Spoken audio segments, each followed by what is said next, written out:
मंगलाचरण. कुंतीनं देवाजवळ विपत्ती मागितली. देवही म्हणाला तथास्तु. त्या देवदत्त दानानं विश्व भावसमृद्ध झालं आहे. वेदनेचा जय जयकार असो. वेदना उपलब्ध झाली नसती तर मानवानं सुख कसं भोगलं असतं कोण जाणे. ही कुणा एकाची भ्रमणगाथा. हा कुणी एक स्वतःच्या आणि दुसऱ्यांच्या सुखदुःखांचा साक्षी होता. गोपाळ नीलकंठ दांडेकर. कुणा एकाची भ्रमणगाथा. जाग आली तेव्हा फटफटलं होतं. मुलं जागीहून कलकलत होती. व्रज, तू लाथा मारतोस हा रात्री? वा रे, तूच तर माझं पांघरून उडून घेतलं होतंस. सुखलाल वाघ डुरकल्यासारखा घोरतो. जागा तरी होतास का माझं घोरणं ऐकायला? उठून बसलो. यशोदा खाली वाकून नर्मदा जलानं चोळा भरत होती. तिनं विचारलं, कशी झाली झोप? छान. आलं चामुंडेश्वर. आळस देत उभा राहिलो. पाहिलं. सुंदर, खरोखर सुंदर. दुतर्फा पसरलेल्या झाडीतून वाहत असलेलं नर्मदा माईचं पात्र. सुरेख वळणामुळं पाणी एका बाजूला एकाकारलेलं. उरलेल्या पात्रात वाळूबरोबरच लहान मोठे धोंडे. मोठे म्हणजे हत्ती एवढाले, मातकट, चकचकीत. पाणी वाहतंय त्या अंगाच्या झाडीत असलेला चामुंडेश्वराचा कळस झळकतोय. या सबंध रानात तो तेवढा एकटाच. उमलत्या प्रकाशानं हे सर्व उजळून निघालं आहे. प्रकाशमय झालं आहे. नाव किनाऱ्याला लागली. मुलं पटापटा उड्या मारीत खाली उतरली. यशोदा नावाड्यांना म्हणाली, ऐकलंस भेरू, मी सुखलालच्या हाती सत्तूचं पीठ आणि गूळ धाडून देते. दुपारी तुम्ही फराळाला यायचं. मग माझ्याकडे वळून ती बोलली, भैया तुम्ही मुलांच्याबरोबर देवळात जाता का? आणि तू? मी स्नान वगैरे उरकून येते. तुमच्यासाठी पाण्याची घागरही आणते. मी नाही करायचं वाटतं स्नान. ऊनं चढल्यावर मग करा. उजी घेतलेल्या मुलांच्याबरोबर देवळाची वाट चढू लागलो. सगळं कसं शांत आहे, शीतल. वाट दुतर्फा पसारा पसरून बसलेल्या झाडाझुडपातून रेंगाळत चाललेली. चहूंकडे सोनेरी हिरवे पण उतास चाललेलं. काही झाडांवर फुलोरा, त्यांचे नाना परीचे गंध दरवळत असलेले. मधूनच करवंदीच्या जाळ्या, काळ्या फळवंतीनं श्रीमंत झालेल्या. पांगाऱ्यांवर फुलं डोकावत असलेली, कुठं कुयऱ्या लटकत असलेल्या. आंब्याची झाडं कैऱ्यांनी लावलेली, तोडायला कोणी नाही. या सगळ्या वनश्रीला कोवळ्या उन्हाचा रंग लाभलेला. मोहाच्या फुलांच्या वासानं लोभावलेल्या मधमाशा आकाशात थव्या थव्यानं झुलत असलेल्या. वाकडी तिकडी वळणं घेत चढ चढून देवळापाशी पोचलो. निमुळत्या घुमटीचं छोटंसं देऊळ, पुढं काळ्या पाषाणातला ओटा, समोर थोड्या अंतरावर पार बांधलेलं. उंबराचं डेरेदार झाड, भोवताली पांढरा चाफा, फुलं फुललेली. हर्षानं उंबराच्या पारावर बसत म्हटलं, वाह, फार छान आहे रे गड्यांनो. सुखलाल म्हणाला, आहे की नाही? अरे थांबा थांबा भैया. का रे? तुम्हाला बसायला घालतो ना. असू दे, चांगला छान पार आहे. नाही बाबा, दीदी रागावेल. ती खरंच कधी रागवते का रे तुमच्यावर? एरवी नाही रागावत. मग तुमचं काही काम केलं नाही ना म्हणून रागावली होती. कधी? वा, गंगाधरला विचारा. होय रे गंगाधर, दीदी रागावली होती? त्यानं लाजून खाली पाहून उत्तर दिलं, त्या दिवशी तुम्हाला बंचारीजींच्या बागेत शोधायला सांगितलं ना दीदीनं. मग माझे 2च श्लोक पाठ करायचे राहिले होते म्हणून मी थोड्या वेळानं जातो म्हटलं तर. पण रागावली म्हणजे काय? दुसरा सबंध दिवस बोलली नाही. मग कधी बोलली? व्रज म्हणाला, संध्याकाळी हा रडला, पुन्हा असं करणार नाही म्हणाला. एकदम मी विचारलं, काय रे दीदी फार आवडते का तुम्हाला? सगळे एकदम बोलले, हो हो फार आवडते. का? हा तर अगदीच कठीण प्रश्न होता. मुलं गोंधळली. मी म्हटलं, असू द्यात, तुम्हाला स्नानाला जायचं असेल तर पळा, मी इथे थांबतो. शेजारी एक झरा होता, त्यावर तोंड धुवून आलो. उंबराखाली विसावलो. सगळं दृश्य उन्हानं झळाळू लागलं. पलीकडे फार लांब नर्मदेशी समांतर अशी पर्वतरेखा उभी होती. ती अगदी अंधूक दिसत होती. डावी उजवीकडे क्षितिजात विलीन होत होती.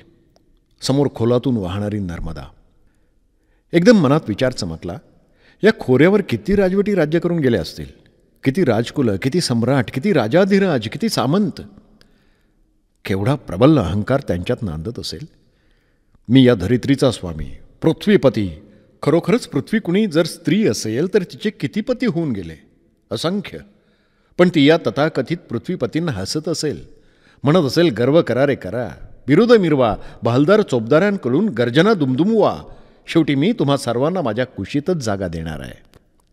एकदा भटकंतीत एका कब्रस्थानात गंमत पाहत उभा होतो. काही जण खड्डा खणीत होते. खणता खणता खाली हाडं सापडली. आणखी खणलं. हातभर खणल्यावर आणखी हाडं सापडली. आणखी खणलं, आणखी हाडं. मी हसू लागलो. चिडलेल्या लोकांनी मला हकलून दिलं. लांब जाऊन विचार करू लागलो. कशी मौज आहे. एका प्रेताच्या उशाला दुसऱ्याचे पाय, त्याच्या उशाला तिसऱ्याचे, चौथ्याचे. अनेक पृथ्वीनाथ आणि पृथ्वीपती हरपले. मागमूससुद्धा नाही. पृथ्वी मात्र अजून कुमारीच आहे. कसला विचार चाललाय भैया. पाहिलं तरी यशोदा. डोक्यावरून न्हावून तिनं ओलसर केसांची गाठ खांद्यावर टाकली होती. कमरेवर पाण्याची कळशी. माझ्यासमोर हसत उभी होती. एकदम म्हटलं, अशीच असेल ती. कोण. गोकुळची राधा. लाजेनं अरक्त होऊन तिनं वर चढून कळशी ठेवून दिली. गाठोड्यांची सोडासोड करीत म्हणाली, तुम्ही काय खालात ता. तूर्त तर हवा खातो आहे. पवनाहाराचं नाही विचारलं. ठीक आहे, तू देशील ते खाईन. पहा बरं, पुढं ठेवीन तितकं संपवलं पाहिजे. यशोदे, तुझ्या न्यायशास्त्राचं शिक्षण फुकट गेलं. का हो. ते हे जातीवाचक सर्वनाम, तितकं हे प्रमाणवाचक. दोन्हींची लक्षणं वेगळाली. व्याकरणसुद्धा पुन्हा एकदा शिकलं पाहिजे तुला. मग शिकवा की. मी. का. भीती वाटते की काय माझी. छे, पण माझी शिस्त भारी कडक आहे. असू द्या. चुकलं तर कान धरायला लावीन. स्वतःच आहे. अभ्यासामुळं कुणी एक लेकरू कुणा गोसावड्याला शोधू गेलं नाही, तेव्हा त्याचे धरले, तसे दुसऱ्याचे नव्हेत. काम थांबून यशोदानं विचारलं, तुम्हाला कोणी सांगितलं. कर्णपेशाच्यानं. आणखी काय काय सांगितलं. खूपच. मग सांगा की. तू पुन्हा कुणाचा तरी कान धरायला धावशील. नाही धावायची. सांगा. ऐक तर मग. कुणे एकेकाळी कुणा एका मुलीनं पळसाचं एक कोवळं पान तोडलं. काही मोगरीची फुलं काढली. ती त्या पानावर रचली. मग ते पान तिनं कुणा भटक्याच्या उशाजवळ ठेवलं. बराच वेळ यशोदा खालच्या मानेनं फराळाचं ताट सजवीत राहिली. मग तिनं माझ्याकडे पाहिलं. दृष्टीभीट होताच लाजून लाल होत ती खुदकन हसली आणि म्हणाली, खाऊन घ्या एकदा.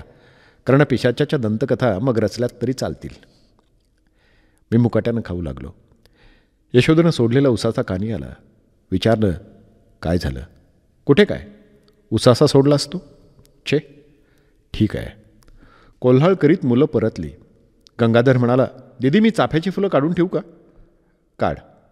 व्रज तू थोड्या वेळानं भैयांबरोबर नर्मदेवर जा. त्यांचं स्नान उरकल्यावर मग अभिषेकाला बसलास तरी चालेल. मी म्हटलं, मीही बसेन की अभिषेकाला. हात जोडीत यशोदा म्हणाली, ब्रह्मचारीजी महाराज, आपला अभिषेक पावला देवाला. प्रकृती न बिघडता घरी चला म्हणजे झालं. यशोदा उठून मुलांबरोबर देवळाकडे गेली. तिच्याकडे पाहत राहिलो.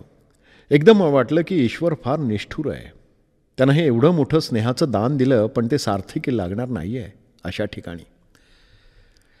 जन्मभर ही त्या ईश्वरदत्त स्नेहाचा वर्षाव करीत राहणार.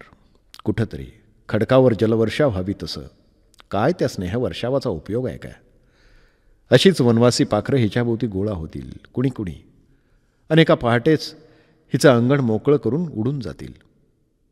मग तिथं ती आपल्या घरट्यात रमतील. कुणा एका यशोदेचा स्नेह विसरून जातील. कुणाला सुद्धा हिची आठवण होणार नाही. वातारपणी गात्र विकल होतील. शरीर थकेल तेव्हा यशोदा अस्वातल्या नजरेनं आसऱ्यासाठी चहू दिशांना पाहिल. मग तिला दिसेल की याचकांचा बाजार उठून गेला आहे. कोणीसुद्धा राहिलेलं नाही. आपण एकट्या होत, अगदी एकट्या. तिला काय वाटेल. पश्चाताप, संताप, शीण. यातलं काहीच वाटणार नाही. ते हात जोडून भरल्या डोळ्यांनी म्हणेल, दयामय, तुम्हाला दिलंस ते मी दोन्ही हातांनी वाटलं. साक्षी तू स्वतः. तिचं हे स्नेहस्थान ईश्वरानं हिरावून घेतलं. आता केवढी कठीण परीक्षा. नुकताच तर जीवनाला प्रारंभ झाला. रसग्रहण शक्ती जागी झाली. आता इथपासून तिथपर्यंत केवढा दीर्घ प्रवास हा. करुणामय. तुझी इच्छा. औदुंबराखाली खोडाला टेकून बसलो होतो. समोर देवळाभोवती मुलांची धावपळ सुरू होती. कोणी पाणी आणत होतं, कोणी बेल, कोणी फुलं. सगळीच आनंदानं किलकिलत होती. त्यांची दिदी त्यांना कामं सांगत होती. अभिषेकाची योजना करीत होती. आदेश देत होती. व्रज धावत आला. म्हणाला, भैया चला. कुठं. स्नानाला. अरे पण तुझ्या दिदींची आज्ञा.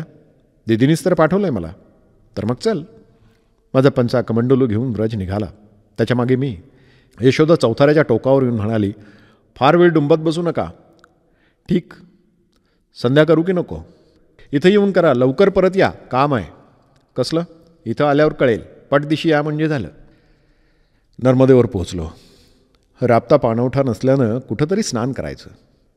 एका खडकावर उभा राहिलो. पात्र खूप खोल होतं. पलीकडल्या तीरावर पाण्याला धार होती. अलीकडे ते स्थिरावल्यासारखं वाटत होतं.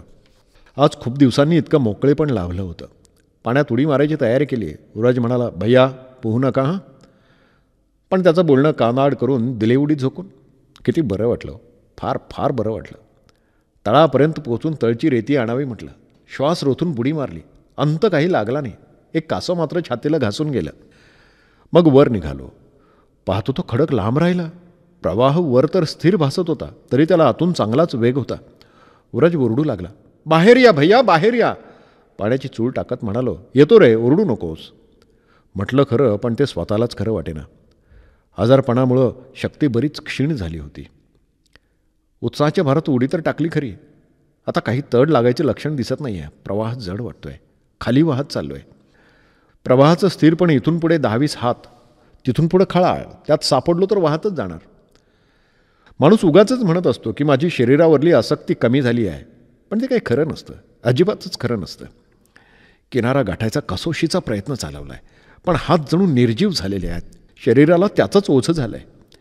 किनाऱ्यावर व्रज माझ्याबरोबर धावतोय, बावरून विवर्ण होऊन तोंडाला येईल ते ओरडतंय, अहो भैया या ना, भैया दिदी ग, भैया भैया बुडाले. अरे देवा. भैया गतत्राण झाला होता. दिदी व्रतच्या भरवशावर निश्चिंत होऊन अभिषेकाकडे गुंतली होती. देव तिचं महिम्न ऐकत बसला असावा. पण धावला तो भेरून आवाडी. ते दोघं फराळ आटोपून तीरावर झाडाच्या सावलीत पसरले होते. व्रतचा आरडाओरडा ऐकून भेरू तटकन उभा राहिला. कपड्यानिशीच त्यानं नर्मदेत उडी घेतली. काठावर आलो तेव्हा त्यानं विचारलं, ऐसे कैसे कूद पडे? त्याला म्हणालो, दम टाकीत अगदी, बाद में कहूंगा. व्रजनं धावत येऊन अंग पुसलं. त्या दोघांच्या खांद्यावर हात ठेवून झाडाखाली जात तिथं आडवा झालो. ब्रज घाईनं निघाला. विचारलं, कुठे चाललास? दिदीला बोलवायला. नको, मला काहीही झालेलं नाही आहे. थकवा आला आहे इतकंच. थोड्या वेळानं आपण परतू. 10-20 मिनिटांनी व्रजच्या खांद्यावर हात ठेवून निघालो. बेरू पोचवायला येत होता. त्याला नको म्हटलं. दरड चढू लागलो. तो यशोदा दिसली. आम्हाला उशीर का झाला ते पाहायला ती इकडेच निघाली होती.